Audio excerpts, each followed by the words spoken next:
Georgia court rejects Trump request to bar state from prosecuting him over election dealings. Please subscribe my channel, thanks.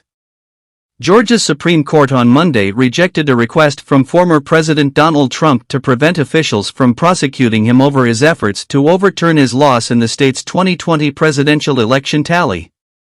The court in a unanimous order refused a push from Trump's attorneys filed last week that called on the court to act in the case. The attorneys argued a special grand jury report should be discarded and that Fulton County District Attorney Fani Willis should be halted from seeking charges.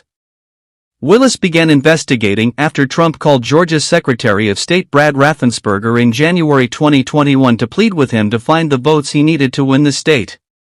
Trump tried to call him more than a dozen times, and the official avoided taking the calls. According to an investigation by the House of Representatives, the district attorney has suggested she may seek charges in the case.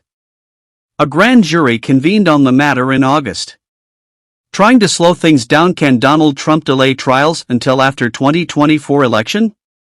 The state Supreme Court in its ruling this week said Trump's filing didn't have the facts or the law necessary to mandate Willis's disqualification by this court at this time on this record.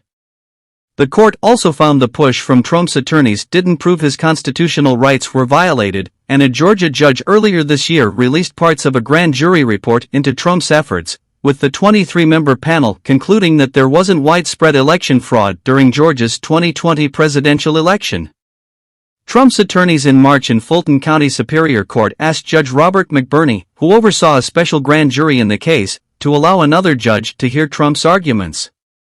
The judge did not step aside, but he has not yet ruled. Trump is already facing trials over hush money allegations in New York State and claims he mishandled classified documents in Florida.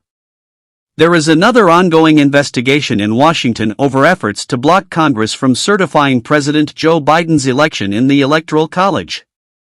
Don't forget to subscribe.